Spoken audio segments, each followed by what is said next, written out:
स्वागत है। आज हम एसएससी के लिए रीजनिंग का प्रैक्टिस सेट 8वां देखेंगे। इसमें रीजनिंग के 25 इंपॉर्टेंट प्रश्न है। यदि आप एसएससी के किसी भी एग्जाम्स को देने वाले हो तो ये प्रैक्टिस सेट आपके लिए काफ़ी इंपॉर्टेंट है, क्योंकि इस प्रैक्टिस सेट में जो प्रश्न दिए गए हैं इसी टाइप के प्रश्न आपकी परीक्षाओं में पूछे जाएंगे। तो चलिए हम शुरू करते हैं प्रश्न 1 से। हमारा पहला प्रश्न दिया है, प्रश्न कह रहा है कि नीचे दिए गए विकल्पों में से संबंधित संख्याओं को ज्ञात कीजिए। यानी दोस्तों जिस प्रकार यहाँ पर 20 से 205 लिखा है और यहाँ पर 105 से 1055 लिखा है, उसी तरीके से हमें यहाँ पर 75 का बताना है। ठीक है, तो ये हमारा नंबर एनालॉजी का प्रश्न है। हमें सबसे पहले यहाँ पर ये पता करना है कि 20 से 205 कैसे लिखा है और यहाँ पर 105 से 1055 कैसे लिखा है, उसी तरीके से हम यहाँ पर 75 का बताएंगे। ठीक है, तो यहाँ पर देखिए सबसे पहले हम पता करते हैं कि 20 से 205 कैसे लिखा है। नहीं, हम 20 को ऐसा क्या करें कि हमें यहाँ पर 205 मिले। ठीक है, तो अगर हम यहाँ पर 20 का 10 गुना करते हैं, अगर हम यहाँ पर 20 का 10 गुना करते हैं तब हमारे पास यहाँ पर कितने हो जाएंगे, 200 हो जाएंगे। ठीक है, और 200 में हम 5 को जोड़ देंगे तब हमारे पास यहाँ पर कितना हो जाएंगे, 205 हो जाएंगे। कितना हो जाएंगे, 205 हो जाएंगे। ठीक है, और 205 यहाँ पर दिया है। तो इसी तरीके से हम क्या करते हैं, यहाँ पर 105 से 1055 का भी पता करते हैं। यानी सबसे पहले हम यहाँ पर क्या करेंगे, 105 का 10 गुना करेंगे। ठीक है, सेम तरीके से तो इसका 10 गुना करेंगे तो यहाँ पर कितना हो जाएंगे, 1050 हो जाएंगे। कितना हो जाएंगे, 1050। और जैसे हमने यहाँ पर 5 प्लस किया था तो यहाँ पर भी हम क्या करेंगे, सेम तरीके से 5 को जोड़ देंगे तब हमारे पास यहाँ पर कितना हो जाएंगे, तो यहाँ पर हो जाएंगे 1055। ठीक है, और 1055 भी यहाँ पर दिया है। तो इसी तरीके से हम क्या करेंगे, यहाँ पर 75 का बताएंगे। अब देखिए सबसे पहले हम क्या करेंगे, यहाँ पर 75 का 10 गुना करेंगे।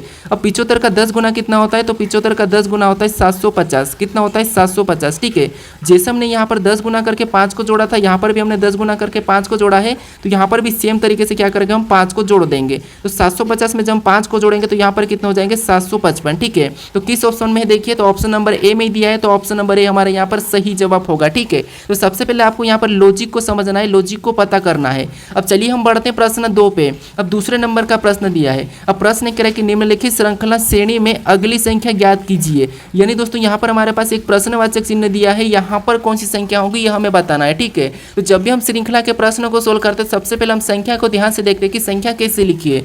जैसे यहाँ पर देखिए 17 से 21 कैसे लिखा है, 21 से 30 कैसे लिखा है, 30 से 46 कैसे लिखा है, 46 से 71 कैसे लिखा है। इन्हीं संख्या का पता करके हम क्या करेंगे, अगली संख्या को बताएंगे। ठीक है, तो यहाँ पर देखिए अगर हम यहाँ पर 17 से 21 को देखेंगे तो यहाँ पर 17 में कितना जोड़ा गया है, तो यहाँ पर 17 में 4 को जोड़ा गया है। ठीक है, फिर देखिए यहाँ पर 21 से 30 को देखेंगे तो 21 में यहाँ पर कितना जोड़ा है, तो 21 में यहाँ पर 9 को जोड़ा है। ठीक है, फिर देखिए यहाँ पर 30 से 46 को देखेंगे तो यहाँ पर 30 में कितना जोड़ा गया है, तो यहाँ पर 30 में 16 को जोड़ा गया है। फिर देखिए यहाँ पर 46 से 71 को देखेंगे तो यहाँ पर 46 में कितना जोड़ा है, तो यहाँ पर 46 में 25 को जोड़ा है। ठीक है, कितना, 25 को। तो इसी तरीके से हम क्या करेंगे, अगली संख्या को बताएंगे। लेकिन उससे पहले यहाँ पर हम पैटर्न को समझेंगे। जैसे सबसे पहले यहाँ पर 4 को जोड़ा था, फिर 9 को, फिर 16 को और फिर 25 को। यानी दोस्तों अगर हम इन संख्या को ध्यान से देखते तो ये संख्या हमारी 4 जो ये क्या है, ये संख्या हमारी 2 का वर्ग है। और यहाँ पर जो 9 लिखा है ये किसका है, तो ये हमारा 3 का वर्ग है।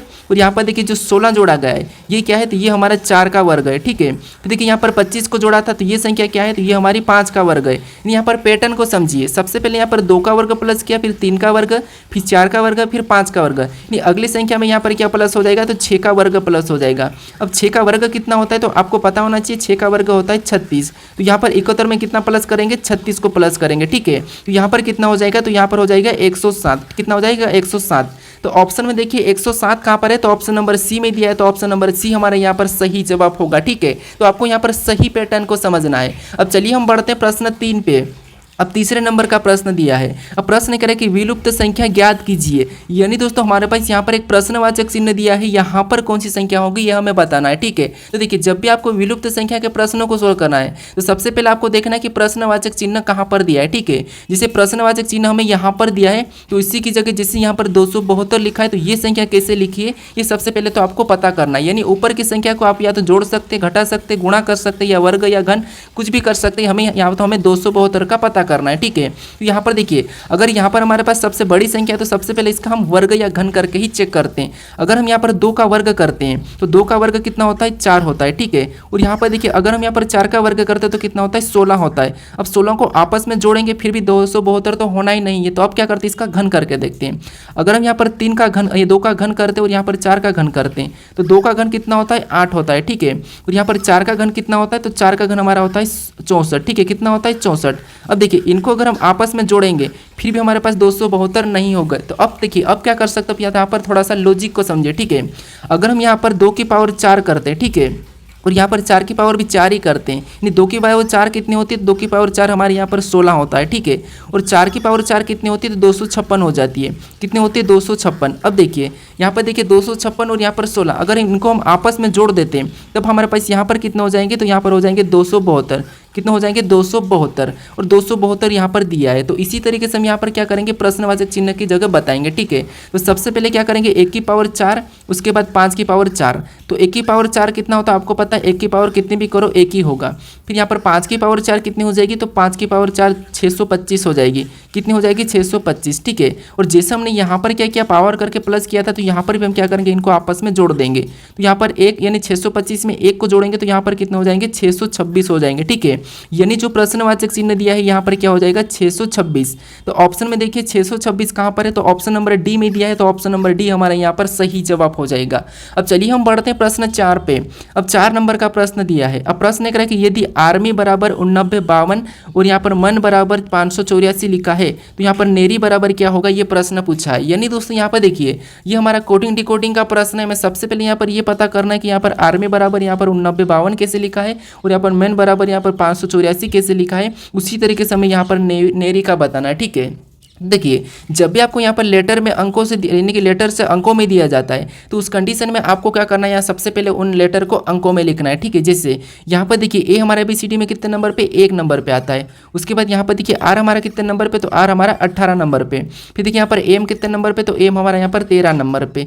फिर यहाँ पर वाई दिया और वाई कितने नंबर पे, तो वाई हमारा 25 नंबर पे, ठीक है। लेकिन यहाँ पर हमारे पास अलग ही संख्या दिख रही है। तो अब देखिए इनको अगर हम कुछ भी करेंगे फिर भी हमारे पास 8952 तो बनने को दिख नहीं रहा। तो अब क्या कर सकता, अगर हम इसका विपरीत निकालते हैं, ठीक है। जैसे ए का विपरीत क्या होता है, तो ए का विपरीत होता है जेड, ठीक है। उसके बाद आर का विपरीत क्या होता है, तो आर का विपरीत होता है आई। उसके बाद यहाँ पर एम दिया और एम का विपरीत क्या होता है, तो एम का विपरीत आपको होगा यहाँ पर एम का एन हो जाएगा, ठीक है। उसके बाद यहाँ पर वाई का विपरीत करते हैं तो वाई का विपरीत क्या होता है, तो वाई का विपरीत बी हो जाता है। अगर हम इनको अंकों में लिखते हैं, जैसे जेड हमारा कितने नंबर पे आता है, तो आपको होगा यहाँ पर 26 नंबर पे आता है। फिर देखिए आई कितने नंबर पे, तो 9 नंबर पे। एन कितने नंबर पे, तो 14 नंबर पे। और बी कितने नंबर पे, तो 2 नंबर पे, ठीक है। अब देखिए अगर हम इनको सिंगल में लिखते हैं, इनको आपस में सिंगल में लिखेंगे तो कितने हो जाएंगे, 8। और यहाँ पर 9 को तो 9 ही, ठीक है। उसके बाद यहाँ पर 14 यानी कि 14 को भी आपस में जोड़ देंगे तो 5 और 2 को तो 2 ही लिखेंगे, तब हमारे पास यहाँ पर कितने 8952 बन रहे, ठीक है। और 8952 यहाँ पर लिखा है। तो इसी तरीके से यहाँ पर हम पता करते हैं मेन का, ठीक है। अब देखिए सबसे पहले इनका विपरीत निकालेंगे। तो एम का विपरीत आपको पता है एन है। उसके बाद ए का विपरीत क्या है, तो ए का विपरीत जेड है। उसके बाद एन का विपरीत क्या है, तो एन का विपरीत एम है, ठीक है। अब देखिए इनको क्या करेंगे, हम अंकों में लिखेंगे। तो एन हमारा कितने नंबर पे आता है, 14 नंबर पे आता है। जेड कितने नंबर पे आता है, तो जेड हमारा 26 नंबर पे आता है। एम कितने नंबर पे, तो एम हमारा 13 नंबर पे। अब हमें इनको क्या करना है, सिंगल में लिखना है, ठीक है, आपस में जोड़ लेना है। अब इनको आपस में जोड़ देंगे तो यहाँ पर कितने हो जाएंगे 5 और इधर कितने हो जाएंगे 8 और इधर कितने हो जाएंगे 4, ठीक है। यानी यहाँ पर कितने हो रहे हैं 584 और 584 भी यहाँ पर लिखा है, ठीक है। तो इसी तरीके से यहाँ पर क्या करेंगे, हम नेरी का बताएंगे, ठीक है। तो सबसे पहले तो हम यहाँ पर क्या करेंगे, इसको इसका विपरीत लिखेंगे। तो एन का विपरीत क्या होता है, तो एन का विपरीत एम। उसके बाद ए का विपरीत क्या होता है, तो ए का विपरीत जेड। उसके बाद आर का विपरीत क्या होता है, तो आर का विपरीत आई। उसके बाद यहाँ पर वाई का विपरीत क्या है, तो वाई का विपरीत है बी, ठीक है। अब देखिए इनको हमें क्या करना है, अभी अंकों में लिखना है। तो एम हमारा कितने नंबर पे आता है, 13 नंबर पे। जेड कितने नंबर पे, 26 नंबर पे। आई कितने नंबर पे, 2 नंबर पे। और बी कितने नंबर पे, 2। आई हमारे 9 नंबर पे, बी हमारा 2 नंबर पे। अब देखिए इनको हमें क्या करना है, आपस में जोड़ लेना है, ठीक है। फिर सिंगल में बनाना है। तो 13 को आपस में जोड़ेंगे तो 4, 26 को आपस में जोड़ेंगे तो 8 और 9 को तो वैसा ही लिखेंगे, 2 को भी वैसा ही लिखेंगे। तो यहाँ पर हमारे पास कौन सी संख्या बनी है, तो 4892। तो ऑप्शन में देखिए 4892 कहाँ पर है, तो ऑप्शन नंबर बी में दिया है। तो ऑप्शन नंबर बी हमारा यहाँ पर सही जवाब होगा, ठीक है। तो यहाँ पर आप तरीका को समझिए। अब चलिए हम बढ़ते हैं प्रश्न 5 पे। अब 5वें नंबर का प्रश्न दिया है। अब प्रश्न कह रहा है कि निम्नलिखित में से कौन सा आरेख दिए गए वर्गों के बीच संबंध को दर्शाता है। यानी दोस्तों हमें यहाँ पर दिया है हाथी दिया है, बिल्ली दिया और घोड़ा दिया है। इसका वेन आरेख कैसा बनेगा, ये प्रश्न पूछा है, ठीक है। तो जब भी आपको वेन आरेख के प्रश्न को सोल्व करना है तो सबसे पहले आपको क्या करना है, किसी भी एक शब्द का आरेख बनाना है। जैसे यहाँ पर देखिए हमें क्या दिया है, हाथी दिया है। हम क्या करते हैं, हाथी का डायग्राम बना लेते हैं, ठीक है। उसके बाद आपको क्या करना है, दूसरे शब्द का बनाना है। जैसे दूसरा शब्द हमें यहाँ पर क्या दिया है, तो आपको होगा यहाँ पर बिल्ली दिया है, ठीक है। तो हमें क्या करना है, अब बिल्ली का बनाना है। लेकिन बिल्ली का बनाने से पहले आपको देखना है कि जो आपने पहले वाले शब्द का डायग्राम बनाया है उससे कोई आपस में संबंध है या नहीं है। तो आपको यहाँ पर बिल्ली और हाथी का आपस में कोई भी संबंध नहीं है तो बिल्ली का डायग्राम यहाँ पर अलग बन जाएगा, ठीक है। उसके बाद हम क्या करेंगे, यहाँ पर तीसरे शब्द का बनाएंगे। जैसे तीसरा शब्द हमें यहाँ पर क्या दिया है, घोड़ा। तो घोड़ा का बनाने से पहले हम दो शब्दों का जो डायग्राम बनाए हैं उनसे संबंध देखेंगे। तो यहाँ पर देखिए घोड़ा और बिल्ली का तो आपस में कोई संबंध नहीं है, और घोड़ा और हाथी का भी आपस में कोई संबंध नहीं है, तो घोड़ा का भी डायग्राम अलग बनेगा। ठीक है, यानी कि तीनों शब्दों का डायग्राम बन चुका है, और ये वाला डायग्राम कहाँ पर है, ये हमें ऑप्शन में देखना है। तो ऑप्शन नंबर हमें यहाँ पर ए में दिया है, तो ऑप्शन नंबर ए हमारा यहाँ पर सही जवाब हो जाएगा। ठीक है, अब चलिए हम बढ़ते हैं प्रश्न 6 पे। अब 6 नंबर का प्रश्न दिया है। अब प्रश्न कह रहा है कि नीचे 4 शब्द दिए गए हैं, जिनमें से 3 किसी न किसी रूप में एक जैसे और एक अलग है, भिन्न शब्द का चयन करें। यानी दोस्तों हमें यहाँ पर 4 शब्द दिए हैं, इसमें से 3 किसी न किसी रूप से समान है लेकिन एक अलग है, उसी का हमें चयन करना है। ठीक है, तो यहाँ पर सबसे पहले अगर हम शब्दों को ध्यान से देखते हैं तो यहाँ पर देखिए रुपया दिया है, और यहाँ पर देखिए डॉलर दिया है, और यहाँ पर हमें यूरो दिया है। ये तीनों के तीनों शब्द हमारे क्या है, तो ये एक मुद्रा है। ठीक है, ये क्या है, हमारी एक मुद्रा है। क्या है, मुद्रा। तो अब देखिए यहाँ पर हमारी जो ढाका, ये क्या है, तो राजधानी, किसकी राजधानी, तो बांग्लादेश की। ये तीनों से अलग है, मतलब ऑप्शन नंबर हमारे यहाँ पर बी वाला क्या हो जाएगा, सही जवाब हो जाएगा। ठीक है, अब चलिए हम बढ़ते हैं प्रश्न 7 पे। अब 7वें नंबर का प्रश्न दिया है। अब प्रश्न कह रहा है कि निम्नलिखित श्रृंखला का अगला पद क्या होगा। यानी दोस्तों हमारे पास यहाँ पर लेटर और संख्या की एक श्रृंखला दी है, इसी में अगला पद क्या होगा ये हमें बताना है। ठीक है, तो देखिए जब भी आपको लेटर संख्या वाली श्रृंखला श्रेणी देखने को मिले तो इस कंडीशन में या तो आप क्या कर सकते हैं, यहाँ पर संख्या को चेक कर सकते हैं, या फिर एक एक एक को चेक कर सकते हैं। ठीक है, जैसे अगर हम यहाँ पर देखते हैं टी से आर को देखेंगे तो यहाँ पर 2 माइनस किया है। ठीक है, फिर आर से पी को देखेंगे तो यहाँ पर भी 2 माइनस किया है, और पी से यहाँ पर एन को देखेंगे तो यहाँ पर भी 2 माइनस किया है। अगला हम क्या करेंगे, अगला बताने के लिए यहाँ पर एन में से भी 2 को माइनस कर लेंगे, तो यहाँ पर क्या हो जाएगा, एल हो जाएगा। ठीक है, तो एल तो हमारे पास यहाँ पर देखिए डी में नहीं है और यहाँ पर ए में नहीं है, तो ये तो हमारे पास ऑप्शन हट जाएंगे। उसके बाद हम यहाँ पर दूसरे को देखेंगे, यानी दूसरा में क्या दिया है, ए दिया है, ए से यहाँ पर बी, और बी से सी, और सी से डी, यानी कि यहाँ पर +1 हो रहा है। ठीक है, यहाँ पर क्या हो रहा है, +1 हो रहा है, सभी में क्या हो रहा है, +1। तो अगला बताने के लिए डी में भी क्या करेंगे, हम यहाँ पर +1 कर लेंगे। ठीक है, तो डी के बाद क्या हो जाएगा, ई हो जाएगा। क्या हो जाएगा, ई हो जाएगा। ठीक है, तो यहाँ पर ई हमारा बी में नहीं, तो ये भी हटेगा, हमारा केवल बचा ऑप्शन नंबर कौन सा वाला, सी वाला। तो यही हमारा यहाँ पर सही जवाब होगा। अगर हम संख्या को देखते हैं तो जैसे यहाँ पर देखिए 21 से 20 लिखा है, तो यहाँ पर भी -1 किया है। 20 से 19 लिखा है, तो यहाँ पर भी -1 किया है। 19 से 18 लिखा है, यहाँ पर भी -1 किया है। तो अगला बताने के लिए हम क्या करेंगे, यहाँ पर -1 करेंगे 18 में से, तो यहाँ पर कितने हो जाएंगे, 17 हो जाएंगे। ठीक है, तो हमारा ऑप्शन नंबर सी वाला यहाँ पर सही जवाब होगा। अब चलिए हम बढ़ते हैं प्रश्न 8 पे। अब 8वें नंबर का प्रश्न दिया है। अब प्रश्न कह रहा है कि निम्नलिखित आकृति पैटर्न में कितने त्रिभुज की संख्या है। यानी दोस्तों इस आकृति में त्रिभुजों की संख्या कितनी है ये हमें बताना है। ठीक है, तो देखिए जब भी हम त्रिभुज के काउंट करते हैं तो सबसे पहले हम क्या करते हैं, एक ट्रिक से काउंट कर लेते हैं। ठीक है, जैसे आपको पता है ये जो ये वाला भाग है, ठीक है, इस वाले भाग, ऐसे वाले क्रॉसिंग वाले भाग में आपको पता है कितने होते हैं, तो 8 त्रिभुज होते हैं। 8 त्रिभुज कैसे होते हैं, जैसे 1, फिर यहाँ पर 2, फिर यहाँ पर 3, यहाँ पर 4 खाने हैं। क्रॉसिंग में जितने खाने उसका क्या करना है, डबल कर देना। जैसे 4 का डबल कितना होता है, 8। तो इसे वाले में तो 8 होंगे। फिर उसके बाद आपको एक इस प्रकार का भी दिख रहा होगा। ठीक है, कैसा, इस प्रकार में कितने होते हैं, तो आपको ये भी पता होगा कि इसमें 3 होते हैं। कैसे, देखिए 1, उसके बाद 2, और इनको आपस में जोड़ देंगे तो बराबर कितने, 3। तो ऐसे वाले में 3 होते हैं। ठीक है, तो हम क्या करेंगे, यहाँ पर ट्रिक से करेंगे। जैसे देखिए, यानी यहाँ पर देखेंगे तो इसमें 8 होंगे, ऊपर देखेंगे तो यहाँ पर भी 8 हो जाएंगे, इधर देखेंगे तो यहाँ पर 3 हो जाएंगे, इस साइड देखेंगे तो यहाँ पर भी 3 हो जाएंगे। ठीक है, अब देखिए यहाँ पर हमारे पास टोटल कितने निकल चुके, तो 8 और 16, 16 3 हमारे पास 19, 19 3 22, ये 22 तो हमारे पास यहाँ पर निकल चुके हैं। ठीक है, ट्रिक से निकल चुके हैं। अब हम देखेंगे यहाँ पर एक्स्ट्रा कहाँ से बन रहा है। ठीक है, तो यहाँ पर देखिए एक तो हमारा ये यहाँ से इस साइड से बन रहा है। ठीक है, एक ये वाला बन रहा है, और दूसरा हमारा यहाँ से सेम इधर से यहाँ से बन रहा है 2, और सेम हमारा यहाँ पर नीचे से बन रहा है। एक ये हमारा ये बन रहा है, एक हमारा यहाँ से ये वाला बन रहा है। ठीक है, ये तो ये हमारे 4 तो ये निकल गए, तो 4 हम क्या करेंगे, इसमें प्लस कर लेंगे। उसके बाद और भी देखेंगे कि और हमारे यहाँ पर कहाँ से बन रहा है। ठीक है, तो यहाँ पर देखिए और देखते हैं हम, तो और हमारा कहाँ से बन रहा है, तो अभी देखिए हमारे पास और एक हमारा यहाँ से ये वाला बन रहा है। ठीक है, कौन सा वाला, ये बड़ा वाला इधर से बन रहा है।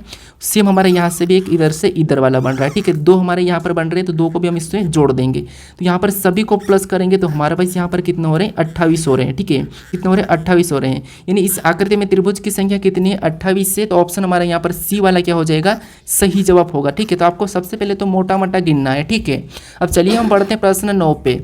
अब 9वें नंबर का प्रश्न दिया है। अब प्रश्न कह रहा है कि नीचे दिए गए विकल्पों में से संबंधित शब्दों को चुनिए। यानी दोस्तों यहाँ पर जिस प्रकार मेंढक से टर्राना लिखा है तो हमें यहाँ पर उल्लू का बताना। ठीक है, यानी कि टर्राना, यानी यहाँ पर हमें देखिए अगर हम ध्यान से देखते हैं तो मेंढक का संबंध किससे, टर्राना से, तो हमें यहाँ पर उल्लू का बताना है। यहाँ पर आप कन्फ्यूज हो सकते हैं। ठीक है, कैसे, देखिए आपको ये तो पता है कि मेंढक की आवाज़ क्या होती है, तो टर्राना होती है। मेंढक की आवाज़ कैसे निकलती है, टर्राना निकलती है। तो हमें यहाँ पर उल्लू का आवाज़ बतानी है कि उल्लू की आवाज़ कैसी होती है। तो यहाँ पर ऑप्शन में देखिए सबसे पहले, तो यहाँ पर देखिए अगर हम बीट को देखेंगे तो बीट हमारी ये ड्रम की आवाज़ होती है तो ये नहीं होगा, रमाहट हमारी ये पशु की आवाज़ होती है तो ये भी नहीं होगा, सी हमारी सांप की आवाज़ होती है तो ये भी नहीं होगा, यानी कि उल्लू की आवाज़ क्या हो जाएगी, बीट यानी हुड। ठीक है, तो ऑप्शन नंबर हमारे यहाँ पर डी वाला क्या हो जाएगा, सही जवाब होगा। ठीक है, क्योंकि देखिए बीट हमारी ड्रम की आवाज़ है, यहाँ पर रमाहट हमारी पशु की आवाज़ है और हिस हमारी सांप की आवाज़ है। जो उल्लू की आवाज़ है, उल्लू की आवाज़ क्या है, हुट है, तो ऑप्शन नंबर हमारे यहाँ पर डी वाला सही जवाब होगा। ठीक है, ये आपको याद होना चाहिए। अब चलिए हम बढ़ते हैं प्रश्न 10 पे।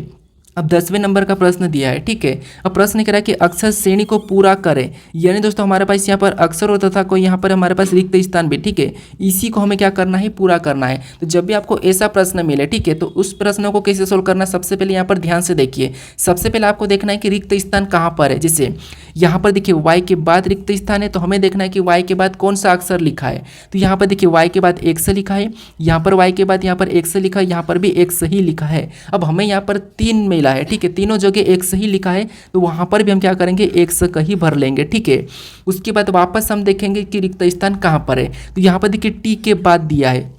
अब देखिए अगर हम यहाँ पर टी के बाद रिक्त स्थान देखेंगे तो हमें टी के बाद तो यहाँ पर कोई भी अक्षर देखने को नहीं मिल रहा है। ठीक है, कोई भी अक्षर हमें टी के बाद नहीं दिखने मिल रहा, तो हम क्या करेंगे, वहाँ पर वाई से पहले देख लेंगे। ठीक है, कि वाई से पहले कौन सा लेटर है। तो यहाँ पर देखिए वाई से पहले हमारे पास वाई है, यहाँ पर भी वाई से पहले वाई है, तो हम वहाँ पर क्या करेंगे, वाई को ही भर लेंगे। ठीक है, यहाँ पर भी क्या करेंगे, वाई को भर लेंगे। जिससे अब देखिए हमने यहाँ पर क्या करा है, वाई को भरा है, क्योंकि यहाँ पर वाई के पहले वाई है। अब देखिए हमारे पास यहाँ पर देखिए जोड़े भी बन सकते हैं। अब देखिए उसके बाद यहाँ पर हमारे वाई डबल हो गया, तो हम यहाँ से एक जोड़ा बना सकते हैं, क्योंकि वाई हमारा रिपीट हो चुका है। ठीक है, तो ये हम एक जोड़ा बना देंगे। तो यहाँ पर हमारा जोड़ा बनाए वाई वाई एक्स टी, तो अगला भी देखिए वाई वाई, तो यहाँ पर क्या हो जाएगा, एक्स के बाद टी हो जाएगा, तो ये भी एक जोड़ा बन जाएगा हमारा वाई वाई एक्स टी।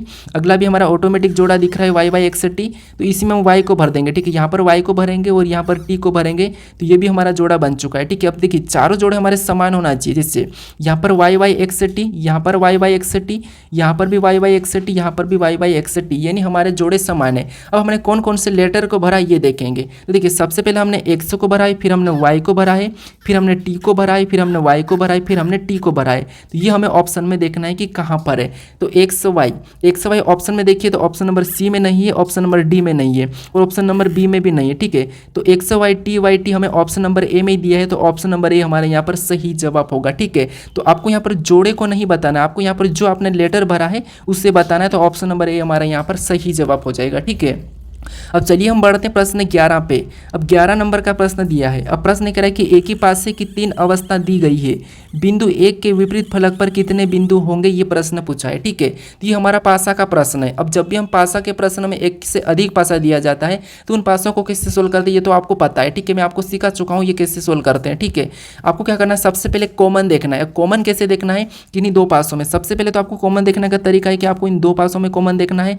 अगर कॉमन नहीं मिले तो फिर इस पास को छोड़ना है, फिर आपको इन 2 पासों को कॉमन देखना है। अगर फिर भी नहीं मिले तो इसे छोड़ के फिर आपको इन 2 पासों में देखना है। ठीक है, तो ये कॉमन देखने का तरीका है, आपको सीधे यहाँ पर कॉमन नहीं देखना है। ठीक है, तो ये याद रखना। अब देखिए यहाँ पर हम सबसे पहले इन 2 पासों में कॉमन देखेंगे, तो हमें यहाँ पर कॉमन क्या देखने को मिल रहा है, तो हमें यहाँ पर बिंदियाँ 6 कॉमन देखने को मिल रही है। ठीक है, कितनी बिंदियाँ, 6 बिंदियाँ। तो हम सेम तरीके से 6 बिंदियाँ का मतलब 6 लिख लेते हैं। ठीक है, उसके बाद अब देखिए हम अब कॉमन देखने के बाद क्या करेंगे, यहाँ पर घड़ी के दिशा में चलेंगे क्लॉकवाइज। अब देखिए यहाँ पर पहले पासे में चलेंगे तो हमें 2 बिंदियाँ मिली, मतलब इसके नीचे हम 2 लिख लेंगे। उसके बाद और आगे चलेंगे तो 1 बिंदी मिली, मतलब 1 लिख लेंगे। ठीक है, बिंदियाँ नहीं बनाते हम, यहाँ पर अंक लिख लेते हैं, जितनी बिंदियाँ उतने अंक। उसके बाद इधर चलेंगे तो यहाँ पर हमें 5 बिंदियाँ मिली है, तो यहाँ पर 5 लिखेंगे। उसके बाद और आगे चलेंगे तो यहाँ पर 3 बिंदियाँ मिली, तो यहाँ पर 3 लिख लेंगे। ठीक है, आप अपनी ओर से भी सोल्व करने की कोशिश करें। अब देखिए हमें यहाँ पर पूछा था कि बिंदी 1 के विपरीत, यानी दोस्तों 1 के विपरीत यानी कि यहाँ पर जो आमने सामने ये एक दूसरे के विपरीत है। ठीक है, तो 1 के विपरीत हमें क्या देखने को मिल रहा है, यहाँ पर 3 देखने को मिल रहा है। तो यहाँ पर बिंदी 3 हमारी यहाँ पर इसके विपरीत हो जाएगी, मतलब ऑप्शन नंबर सी हमारा यहाँ पर सही जवाब हो जाएगा। ठीक है, अगर आपको यहाँ पर 2 का पूछा जाता तो 5 और 5 का हो जाता था 2 और 3 का पूछा जाता तो 1 और यहाँ पर जो 6 का अगर पूछा जाता तो 6 का जो बचा हुआ बिंदिया कौन सा हो जाएगा, 4, तो यहाँ पर इसका 4 हो जाएगा। ठीक है, लेकिन हमें यहाँ पर 1 के विपरीत पूछा था तो 1 का हमें ऑप्शन नंबर सी वाला यहाँ पर सही हो जाएगा 3। ठीक है, अब चलिए हम बढ़ते हैं प्रश्न 12 पे। अब 12 नंबर का प्रश्न दिया है। अब प्रश्न कह रहा है कि किसी कोड भाषा में मंथ को NLUGS और ईयर्स को BVA IH लिखा जाता है तो उसी कोड भाषा में वीक्स को क्या लिखा जाएगा, ये प्रश्न पूछा है। ठीक है, तो ये हमारा कोडिंग डिकोडिंग का प्रश्न है। हमें सबसे पहले यहाँ पर ये पता करना है कि मंथों का कोड ये कैसे लिखा है और यहाँ पर ईयर्स का कोड ये कैसे लिखा है, ये पता करना है। ठीक है, तो अब देखिए अगर हम यहाँ पर देखते हैं, जैसे यहाँ पर एक एक को देखेंगे, जैसे यहाँ पर देखिए M से N को देखेंगे तो M का विपरीत क्या है, N है। उसके बाद O से L को देखेंगे तो यहाँ पर ये भी इसका विपरीत है। यहाँ पर U को देखेंगे तो U तो यहाँ पर U ही लिखा है, मतलब यहाँ पर ये बीच में है तो बीच को तो यहाँ पर वैसा ही लिख दिया है। ठीक है, यहाँ पर वैसा ही लिख दिया है। फिर देखिए यहाँ पर T से S G को देखेंगे तो यहाँ पर T से G विपरीत है। H से S को देखेंगे तो यहाँ पर भी एक दूसरे के विपरीत है। ठीक है, अब यही तरीके से यहाँ पर देखते हैं ईयर्स में, तो यहाँ पर देखिए Y का विपरीत क्या है, B है तो यहाँ पर B लिखा है। E का विपरीत क्या है, तो E का विपरीत V है तो यहाँ पर V को भी लिखा है। और यहाँ पर जो बीच का A है तो यहाँ पर भी A को भी A ही लिखा है सेम। फिर देखिए यहाँ पर I का विपरीत क्या है, तो I का विपरीत I है तो I को लिखा है। S का विपरीत H है तो यहाँ पर H को लिखा है। यानी दोस्तों यहाँ पर देखिए बीच का तो वैसे ही लिखना है, बाकी का विपरीत बताना है। ठीक है, तो यहाँ पर देखिए सबसे पहले तो हमें यहाँ पर W का विपरीत बताना है, तो W का विपरीत क्या हो जाएगा D। उसके बाद E का विपरीत क्या हो जाएगा, तो E का विपरीत V। उसके बाद हमें बीच वाला तो वैसा ही लिखना है, यानी कि E को तो हमें वैसा ही लिखना है, तो यहाँ पर E को तो हम क्या करेंगे, वैसा ही लिखेंगे। उसके बाद K का विपरीत बताएंगे तो K का विपरीत क्या हो जाएगा P। उसके बाद यहाँ पर S का विपरीत बताएंगे तो S का विपरीत क्या हो जाएगा H। ठीक है, तो ये हमें ऑप्शन में देखना है कि DVEPH कहाँ पर है, तो ऑप्शन नंबर हमें यहाँ पर A में दिया है, तो ऑप्शन नंबर A हमारा यहाँ पर सही जवाब हो जाएगा। ठीक है, अब चलिए हम बढ़ते हैं प्रश्न 13 पे। अब 13 नंबर का प्रश्न दिया है। अब प्रश्न कह रहा है कि कौन सा विकल्प नीचे दी गई प्रश्न आकृति के जल प्रतिबिंब को दर्शाता है। यानी दोस्तों यहाँ पर जो आकृति हमें दी गई है इसकी एमएन रेखा प्रतिबिंब कैसा बनेगा, यानी कि जल प्रतिबिंब कैसा बनेगा, ये प्रश्न पूछा है। ठीक है, अब देखिए आपको ये पता है कि जो आकृति हमें दिख रही है पूरी नीचे की ओर झुक जाएगी, यानी कि इधर आ जाएगी। ठीक है, अब नीचे की ओर झुकेगी तो ये कैसे दिखाई देगी, तो सबसे पहले हम एक गलती को निकालते हैं। ठीक है, जैसे इन पे कोई प्रभाव तो पड़ेगा नहीं। ठीक है, लेकिन ये नीचे की ओर झुकेंगे। जैसे यहाँ पर जो त्रिभुज है ये नीचे की ओर झुकेगा तो यहाँ पर कैसा हो जाएगा, इस टाइप से बनेगा। ठीक है, इसी साइड रहेगा और इस टाइप से बन जाएगा।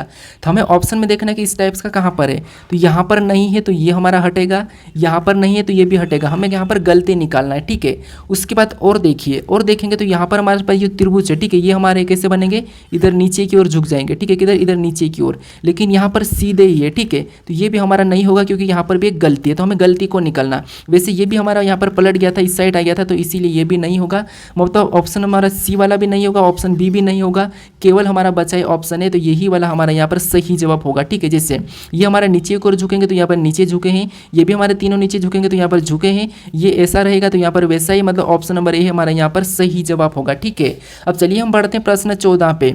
अब 14 नंबर का प्रश्न दिया है। अब प्रश्न कह रहा है कि यदि प्लस का अर्थ गुणा और माइनस का अर्थ भागित और गुणा का अर्थ माइनस और यहाँ पर भागित का अर्थ प्लस हो तो हमें यहाँ पर इस समीकरण को ज्ञात करना है और इसका मान बताना है। ठीक है, तो अब देखिए सबसे पहले तो हमें यहाँ पर अर्थ दिया, तो हमें क्या करना है, यहाँ पर चिन्ह को चेंज करना है। ठीक है, जैसे यहाँ पर देखिए 5 को लिखेंगे और 5 के बाद हमें कौन सा चिन्ह दिया है, प्लस, और यहाँ पर प्लस का अर्थ क्या कहा, गुणा का, तो यहाँ पर क्या करेंगे, गुणे का चिन्ह लगाएंगे और अगली संख्या 8 को लिखेंगे। ठीक है, उसके बाद हमें यहाँ पर और चिन्ह दिया है माइनस, और यहाँ पर माइनस का अर्थ क्या कहा, भागित का, तो यहाँ पर हम क्या करेंगे, भागित का चिन्ह लगाएंगे और अगली संख्या 4 को लिख लेंगे। ठीक है, उसके बाद और हमें चिन्ह मिला है गुणे का, और यहाँ पर गुणे का अर्थ क्या कहा, माइनस का, तो यहाँ पर हम क्या करेंगे, माइनस लगा लेंगे और 2 लिखेंगे। ठीक है, अगली संख्या। उसके बाद हमें और चिन्ह देखने को मिला जो कि भागित का है, और यहाँ पर भागित का अर्थ क्या कहा, प्लस का, तो यहाँ हम प्लस लगा लेंगे और यहाँ पर अगली संख्या 9 को लिखेंगे। ठीक है, अब हम इस समीकरण को सोल्व करेंगे। तो सबसे पहले तो आपको यहाँ पर बोर्डमास रूल पे सोल्व करना है। ठीक है, अगर आपको वो रूल नहीं लगता है फिर आपको यहाँ पर नॉर्मल सोल्व करना है। तो सबसे पहले बोर्डमास रूल पे करेंगे, तो 5 को वैसे ही करेंगे, हमें इसमें भाग सोल्व करना है, तो 4 का 8 में भाग देंगे तो यहाँ पर गुणे का चिन्ह वैसा ही लगा और यहाँ पर कितना हो जाएगा 2।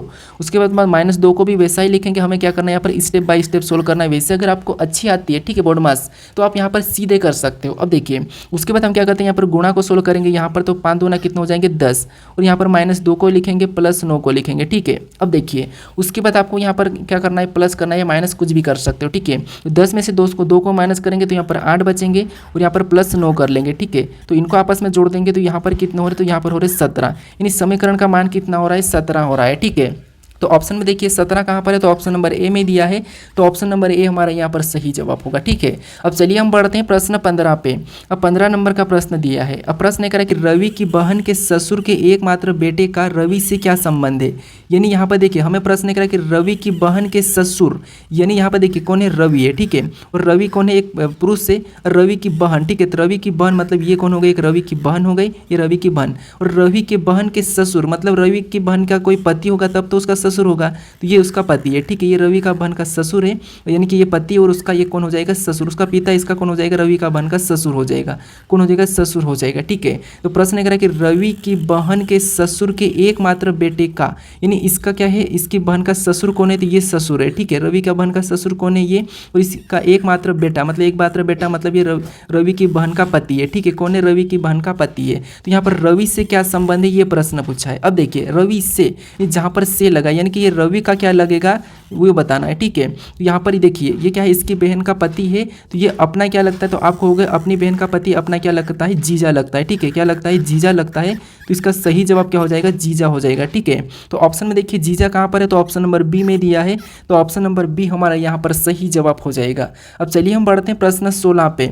अब 16 नंबर का प्रश्न दिया है। अब प्रश्न करा देखिए, सबसे पहले हमें कथन दिया है और यहाँ पर निष्कर्ष दिया है, यानी यहाँ पर जो कथन दिया है हमें सबसे पहले कथन को समझना है, कथन को सत्य मानना है, फिर उसके बारे में निष्कर्ष क्या दिया है हमें ये बताना है, ठीक है। अगर निष्कर्ष गलत दिया हो तो गलत, सही दिया हो तो सही, ठीक है। अब देखिए यहाँ पर हमें कथन कह रहा है कि कुछ पौधे सब्जी है, क्या कह रहा है कि कुछ पौधे, यहाँ पर हम डायग्राम बनाते हैं, कुछ पौधे, ये पी मतलब पौधे हैं, ठीक है, कुछ पौधे क्या है, तो कुछ पौधे सब्जी है, तो यहाँ पर हम कुछ वाला बना लेते हैं, और ये डायग्राम किसका बना है, सब्जी का। अब देखिए यहाँ पर कह रहा है, दूसरा कथन कह रहा है कि सभी सब्जियाँ विटामिन है। अब जितनी भी सब्जियाँ ये क्या सारी की सारी विटामिन है, यानी कि विटामिन के अंदर आ जाएगी, ठीक है। उसके बाद अब इसके बारे में हमें यहाँ पर निष्कर्ष क्या कह रहा है हमें ये देखना है, ठीक है। तो पहला निष्कर्ष कह रहा है कि कुछ विटामिन पौधे हैं, यानी हाँ यहाँ पर पौधे और विटामिन का कुछ भाग है, मतलब ये पहला वाला तो सही कह रहा है, ठीक है। फिर देखिए दूसरे को देखेंगे तो कुछ विटामिन सब्जियां हैं, हाँ यहाँ पर सारे जब सब्जियां विटामिन है तो कुछ तो होगी, इसीलिए दूसरा वाला भी हमें सही कह रहा है। अब तीसरे को देखेंगे तो कोई विटामिन पौधा नहीं है, जब कुछ विटामिन पौधे हैं तो कोई कैसे नहीं हो सकते, इसीलिए ये क्या कह रहा है, गलत कह रहा है, क्योंकि यहाँ पर तो कुछ विटामिन पौधे हैं लेकिन यहाँ पर कोई नहीं है कह रहा है, तो इसीलिए ये गलत कह रहा है, तो इसीलिए गलत होगा। हमारे पास निष्कर्ष कौन से निकले, तो पहला और दूसरा, तो पहला और दूसरा सही है, हमें ऑप्शन में देखना है। तो ऑप्शन नंबर हमें यहाँ पर केवल निष्कर्ष पहला और दूसरा ऑप्शन नंबर बी में दिया है, ठीक है। तो ऑप्शन नंबर बी हमारे यहाँ पर सही जवाब हो जाएगा। अब चलिए हम बढ़ते हैं प्रश्न 17 पे। अब 17 नंबर का प्रश्न दिया है। अब प्रश्न कह रहा है कि निम्नलिखित में से कौन सा शब्द शब्दकोश में सबसे पहले आता है, यानी दोस्तों यहाँ पर हमें पास 4 शब्द दिए हैं, इसमें शब्दकोश में सबसे पहले कौन आता है ये हमें बताना है, ठीक है। तो देखिए आपको यहाँ पर कुछ नहीं करना है, आपको ABCD तो पता होता है कि उसमें लेटर किससे कौन सा पहले आता है, ठीक है, वही बताना। आप वो कैसे बताना है, यहाँ पर देखिए सबसे पहले हम पहले लेटर से चेक करेंगे, तो यहाँ पर ए और यहाँ पर ई दिया है, तो आपको पता है ई तो बाद में आएगा क्योंकि इनसे पहले ए आता है, तो इसको तो हम क्या करेंगे डी को, तो ये बाद में आएगा, हमें तो यहाँ पर सबसे पहले आता है ये पूछा, तो ये तो बाद में आएगा, तो इसको हटा देंगे। उसके बाद अब देखिए हमारे पास यहाँ पर कॉमन काटेंगे तो ये तो आना ही है, ठीक है, सी भी एक साथ है, यहाँ पर ये भी कॉमन है तो कॉमन को तो हटा लेंगे। उसके बाद यहाँ पर देखें तो ई दिया है, ई दिया है, यहाँ पर ओ दिया है, और इसमें से आप कहोगे कि कौन सा पहला आता है, तो आप कहोगे यहाँ पर ई वाले पहला आते हैं, तो इसलिए सी वाला भी हमारा हट जाएगा क्योंकि यहाँ पर ओ दिया है, ठीक है, तो इसको भी हम क्या करेंगे हटा लेंगे। उसके बाद हमारे पास 2 शब्द बचेंगे। अब देखिए ई तो हमारे पास कॉमन है, अब हमारे पास यहाँ पर 2 लेटर बचे एस और पी, तो आप कहोगे इनमें से कौन सा लेटर पहले आता है, तो एस से पहले कौन आता है, पी आता है, तो ये भी हटेगा। अब यहाँ पर देखिए ये हमारा दूसरे नंबर पे, ये हमारा तीसरे नंबर पे, ये हमारा चौथे नंबर पे, और ये हमारा पहले नंबर पे आएगा, ठीक है। तो ऑप्शन हमारे यहाँ पर पहले नंबर का पूछा था, तो ऑप्शन नंबर बी हमारे यहाँ पर सही जवाब होगा, ठीक है। कौन सा होगा, ऑप्शन नंबर बी। अब चलिए हम बढ़ते हैं प्रश्न 18 पे। अब 18 नंबर का प्रश्न दिया है। अब प्रश्न कह रहा है कि उन छात्रों की संख्या ज्ञात कीजिए जो 3 में से कोई 2 खेल खेलते हैं, यानी दोस्तों यहाँ पर हमारे पास 3 खेल दिए हैं, कबड्डी दिए, हॉकी दिया है और क्रिकेट दिया है, और इनमें अपना अपना एक देखिए जैसे ये व्रत है, इसके अंदर जितने भी अंक है क्रिकेट खेलते हैं, इसके अंदर जितने भी है त्रिभुज के अंदर वो क्या है कबड्डी खेलते हैं, और इस आयत के अंदर जितने भी अंक है वो सभी के सभी हॉकी खेलते हैं।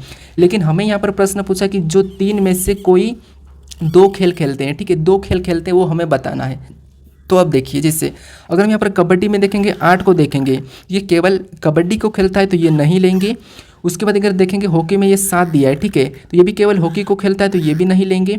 इधर हमें 10 दिया है क्रिकेट में, तो ये भी केवल क्रिकेट खेलता है तो ये भी हम नहीं लेंगे, ठीक है। अब हमारे पास यहाँ पर अंक बचे हैं 2, 6, 5। अब इसमें से अगर हम देखेंगे तो यहाँ पर 6 जो विद्यार्थी है, जो 6 छात्र ये हमारे क्या हॉकी और कबड्डी दोनों खेलते हैं तो ठीक है। 5 को देखेंगे तो ये हमारे हॉकी और क्रिकेट दोनों खेलते हैं, ये भी ठीक है। लेकिन 2 को देखेंगे तो यहाँ पर ये कबड्डी भी खेल रहा है, हॉकी भी खेल रहा है और क्रिकेट भी खेल रहा है, तो इससे भी हम क्या करेंगे नहीं लेंगे, ठीक है। तो हमारे पास कितने छात्र बचे, तो 6 और 5, कितने 6 और 5, तो इनको आपस में जोड़ लेंगे तो यहाँ पर कितने हो जाएंगे 11, यानी 11 छात्र ऐसे हैं जो दोनों खेल को खेलते हैं, ठीक है। हमारा ऑप्शन नंबर कौन सा हो जाएगा, ऑप्शन नंबर हमारा यहाँ पर ए वाला सही जवाब हो जाएगा। ठीक है, अब चलिए हम बढ़ते हैं प्रश्न 19 पे। अब 19 नंबर का प्रश्न दिया है। अब प्रश्न कह रहा है कि नीचे दी गई आकृति में वर्गों की संख्या ज्ञात कीजिए। यानी दोस्तों इस आकृति में हमें क्या करना है, वर्गों की संख्या बताना है। तो यहाँ पर भी हम लॉजिक लगाते हैं। लॉजिक कैसे लगाते हैं ये आपको पता है। ठीक है, जैसे जब अगर आपको इस प्रकार की जब आकृति दिखती है, ठीक है, कैसे इस प्रकार की, तो इस प्रकार की आकृति में लॉजिक क्या लगता है, तो इस प्रकार की आकृति में लॉजिक लगता है। इसमें हमें क्या करना है, कॉलम को गिन के संख्या लिखना है। जैसे यहाँ पर ऊपर से लिखेंगे तो 1, इधर से 2, इधर से लिखेंगे तो 1, इधर से 2। ठीक है, ऐसा लिखने के बाद लास्ट से लास्ट वाले का गुणा करना है। अब इसका गुणा करेंगे तो 4 हो जाएंगे, इसका गुणा करेंगे तो 1 ही होगा, और इनको क्या करेंगे आपस में जोड़ेंगे तो यहाँ पर कितने हो जाएंगे 5। यानी इस आकृति में कितने यहाँ पर वर्गों की संख्या है, तो 5 है। ठीक है, तो ये हमें एक तरीका मिला है। अब देखिए यहाँ पर कितने हो जाएंगे, 5 हो जाएंगे। यहाँ पर भी सेम बनी है तो इसमें भी 5 हो जाएंगे। एक हमारा यहाँ पर है। ठीक है, तो ये टोटल हमारे यहाँ पर तो कितने देखने को मिले, 11 देखने को मिल रहे हैं। ठीक है, अब हमें यहाँ पर इस बड़े वाले में देखना है। तो बड़े वाले में यहाँ पर संख्या कॉलम लिखेंगे तो ये एक हमारा ये है, ये दूसरा कॉलम है। इधर से लिखेंगे तो एक, और ये हमारा दूसरा, ये हमारा तीसरा। अब हमें यहाँ पर लास्ट से लास्ट वाली का गुणा करना। जैसे यहाँ पर लास्ट से लास्ट वाली क्या है, 3 और 2, तो इसका आपस में गुणा करेंगे 3 दूना 6, तो 2 का 1 में करेंगे तो 2 एकम 2 ही होगा। ठीक है, उसके बाद अब देखिए जो बचा उसे छोड़ देना है। तो यहाँ पर हमने इसको छोड़ दिया, इसको आपस में जोड़ेंगे तो यहाँ पर कितने हो रहे हैं, 8 हो रहे हैं। ठीक है, तो इस 8 को हमें क्या करना है, 11 में जोड़ लेना है। तो 11 में जोड़ देंगे तो यहाँ पर कितने हो रहे हैं, 19 हो रहे हैं। ठीक है, तो इस आकृति में कितने वर्गों की संख्या है, तो 19 से कितनी है, तो आपको होगी यहाँ पर 19 है। तो ऑप्शन नंबर हमारा यहाँ पर ए वाला सही जवाब हो जाएगा। ठीक है, अब चलिए हम बढ़ते हैं प्रश्न 20 पे। अब 20 नंबर का प्रश्न दिया है। अब प्रश्न कह रहा है कि सीमा का छोटा भाई सोहन सीता से आयु में बड़ा है, सविता दीप्ति से छोटी है किंतु सीमा से बड़ी है, आयु में सबसे बड़ा कौन है, ये प्रश्न पूछा है। ठीक है, अब देखिए ऐसे प्रश्न को आपको कैसे सोल्व करना, सबसे पहले यहाँ पर समझिए। प्रश्न कह रहा है कि सीमा का छोटा भाई सोहन जो कि सीता से आयु में बड़ा है। ठीक है, यानी यहाँ पर देखिए सीमा का, ठीक है, यहाँ पर मैं लिख लेता हूँ कि सीमा का छोटा भाई कौन है, सोहन है। ठीक है, कौन है, सोहन है। सोहन क्या है, तो सोहन हमारा आयु में, सीमा का छोटा भाई सोहन सीता से आयु में बड़ा है। क्या है, सीता से आयु में बड़ा है, मतलब सीता इससे छोटी हो जाएगी। ठीक है, क्या हो जाएगी, सीता इससे छोटी हो जाएगी क्योंकि ये बड़ा है। उसके बाद अब देखिए आगे प्रश्न करें कि सविता दीप्ति से छोटी है किंतु सीमा से बड़ी है। अब सविता दीप्ति से तो छोटी लेकिन सीमा से बड़ी है, मतलब यहाँ पर सीमा कहाँ जाएगी, यानी कि सविता कहाँ जाएगी, तो सविता इस सीमा से ऊपर आ जाएगी। ठीक है, कहाँ जाएगी, सविता ऊपर आ जाएगी सीमा से, तो ये सीमा से बड़ी है। लेकिन ये क्या है, दीप्ति से छोटी है, तो दीप्ति और इससे ऊपर आ जाएगी। ठीक है, दीप्ति क्या है, इससे और ऊपर आ जाएगी, तो यहाँ पर दीप्ति कहाँ जाएगी, ऊपर आ जाएगी। अब हमें यहाँ पर प्रश्न पूछा कि आयु में सबसे बड़ा कौन है, तो यहाँ पर देखिए अगर हम यहाँ पर सबसे बड़ा देखेंगे तो सबसे छोटा कौन है, सीता है। उससे बड़ा कौन है, सोहन है। उससे बड़ा कौन है, सीमा है। उससे बड़ी कौन है, सविता है। और सबसे बड़ी कौन है, दीप्ति है। तो हमें यहाँ पर पूछा कि आयु में सबसे बड़ा कौन है, तो दीप्ति है। ठीक है, तो ऑप्शन हमारे यहाँ पर सी वाला सही जवाब हो जाएगा, दीप्ति। अब चलिए हम बढ़ते हैं प्रश्न 21 पे। अब 21 नंबर का प्रश्न दिया है। अब प्रश्न करें कि आकृति को 180 डिग्री दक्षिणावर्त घुमाने पर कैसी बनेगी।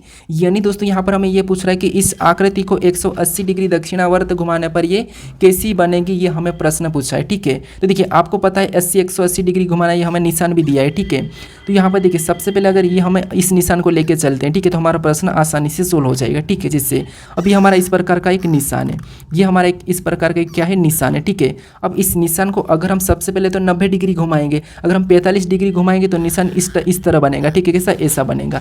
लेकिन हम क्या करते हैं, देखिए अगर हम यहाँ पर 45 डिग्री घुमाएंगे तो निशान हमारा ये वाला बनेगा। अगर हम इसको 90 डिग्री घुमाएंगे तो यहाँ पर निशान ऐसा वाला बन जाएगा। ठीक है, अगर हम वापस इसको 45 डिग्री घुमाएंगे तो निशान ऐसा वाला बनेगा। उसके बाद इसको 90 डिग्री घुमाएंगे तो निशान ऊपर चले जाएगा। ठीक है, तो यहाँ पर देखिए सबसे निशान को हम क्या करेंगे, सबसे पहले तो यहाँ पर हम 90 डिग्री घुमाते हैं। ठीक है, तो 90 डिग्री घुमाएंगे तो इसका ये निशान इधर आ जाएगा। ठीक है, 90 डिग्री, अभी हमने कितना घुमाया, 90 डिग्री। उसके बाद अब देखिए इसको और 90 डिग्री घुमाए तो निशान कहाँ चला जाएगा, ऊपर चले जाएगा। कहाँ पर, ऊपर। तो ये भी हमारा कौन सा कितना घुमाए, 90 डिग्री। ठीक है, अब 90 आपको पता है 180 होता है, कितना होता है, 180। तो 180 डिग्री घुमाने पर ये निशान कहाँ चले जाएगा, ऊपर चले जाएगा। तो ऑप्शन में देखिए निशान ऊपर किस ऑप्शन में है, तो ऑप्शन नंबर हमें यहाँ पर ए में दिया है, तो ऑप्शन नंबर ये हमारे यहाँ पर सही जवाब हो जाएगा। ठीक है, अब चलिए हम बढ़ते हैं प्रश्न 22 पे। अब 22 नंबर का प्रश्न दिया है और प्रश्न करा कि 30 छात्रों की कक्षा में महेश बाएं से 14वां स्थान पर है तथा रमेश दाएं से 20वां स्थान पर है, तो दोनों के बीच में कितने छात्र है, ये हमें प्रश्न पूछा है। ठीक है, अब देखिए जब भी आपको यहाँ पर दोनों का अलग अलग स्थान दिया जाता है दाएं बाएं, तो उस कंडीशन में आपको क्या करना है, यहाँ पर बीच में बताना हो तो सबसे पहले आपको कुल छात्रों में 1 प्लस कर लेना। ठीक है, जैसे कुल छात्रों में 1 को जोड़ेंगे तो कितना हो जाएंगे, 31, और इसमें से आपको क्या करना है, फिर स्थान को घटाना है दाएं बाएं को। ठीक है, जिससे 31 में सबसे पहले हम क्या करते हैं, 14 को घटा लेंगे एक का स्थान, ठीक है। तो यहाँ पर कितने हो जाएंगे, 14 घटाएंगे तो 17, उस 17 में से फिर वापस से जो 17 है 17 को वापस से इसमें से घटा लेंगे 20 में से, तो इसमें से 20 में से घटाएंगे तो हमारे पास यहाँ पर कितने बचेंगे 3, और 3 में से फिर आपको 1 को घटा लेना है, ठीक है। आपको 1 को घटाते तो आता है, ठीक है। तो यहाँ पर कितने बचेंगे, 2 बचेंगे, तो 2 यहाँ पर बीच में हो जाएंगे, यानी दोनों के बीच में कितने व्यक्ति हो जाएंगे, 2 हो जाएंगे। तो ऑप्शन नंबर हमारे यहाँ पर कौन सा वाला, सी वाला सही जवाब होगा, ठीक है। तो सबसे पहले आपको जैसे यहाँ पर देखिए महेश बाएं से कितना है, 14वां है, रमेश दाएं से 20वां है, इन दोनों के बीच में पूछा है, यानी दोनों का दायां बायां स्थान दिया है और दोनों के बीच पूछा है। तो आपको क्या करना है, कुल में एक जोड़ना है, फिर एक स्थान को घटाना है, फिर जो आया उसमें से एक और स्थान को घटाना है, जो आता है उसमें से एक को घटा लेना है। तो ऑप्शन नंबर यहाँ पर हमारा 2 सही जवाब होगा, ऑप्शन नंबर सी वाला, ठीक है। अब चलिए हम बढ़ते हैं प्रश्न 23 पे। अब 23 नंबर का प्रश्न दिया है। अब प्रश्न ये कह रहा है कि निम्नलिखित विकल्पों में से कौन सी विकल्प आकृति स्वरूप को पूरा करेगी, यानी दोस्तों यहाँ पर इस आकृति में एक प्रश्नवाचक चिन्ह दिया है, ये हमारी कटी हुई आकृति, यहाँ पर किस विकल्प आकृति को रखेंगे कि हमारी ये आकृति पूरी होगी, ये प्रश्न पूछा है, ठीक है। तो यहाँ पर देखिए सबसे पहले तो आपको पता है ये वाली लाइन तो पूरी होगी, ठीक है।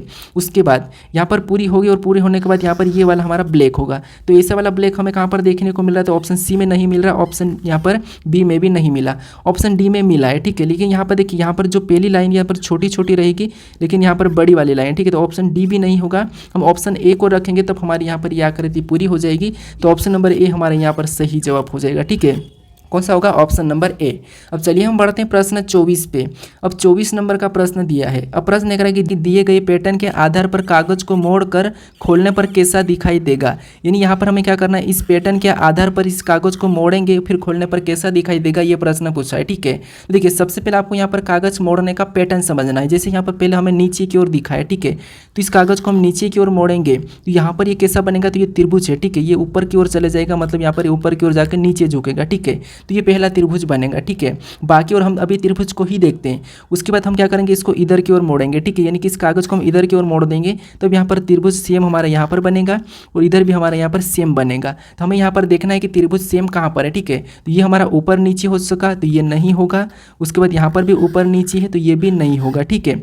उसके बाद यहाँ पर हमारे पास त्रिभुज साइड में जा चुका है, ठीक है। ये हमारा त्रिभुज इधर साइड में गए और यहाँ पर एक साथ है तो ये भी हमारा नहीं होगा। अब हमें ऑप्शन में देखना है तो ऑप्शन हमारा बचा डी वाला, तो ये वही वाला हमारा यहाँ पर सही जवाब होगा, ठीक है। तो बाकी का भी हमें चेक करने की जरूरत नहीं है। अब चलिए हम बढ़ते हैं प्रश्न 25 पे। अब 25 नंबर का प्रश्न दिया है। अब प्रश्न करें कि नीचे दी गई आकृति में भिन्न या असंगत का चयन करें, यानी दोस्तों हमें यहाँ पर 4 आकृति दी है, ठीक है। 4 में से एक अलग है, अलग कौन सी ये हमें बताना, यानी कि असंगत आकृति कौन सी, इसका हमें चयन करना है, ठीक है।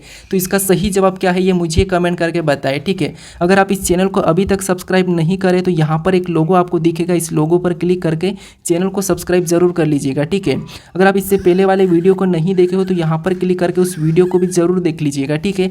अगर आपने इसकी प्लेलिस्ट अभी तक सेव नहीं करी है तो यहाँ पर क्लिक करके इसकी प्लेलिस्ट को भी जरूर सेव कर लीजिए, ठीक है। अभी तक इस वीडियो को शेयर नहीं करे तो इस वीडियो को शेयर जरूर कर दीजिएगा। चलिए हम मिलते हैं नेक्स्ट वीडियो में।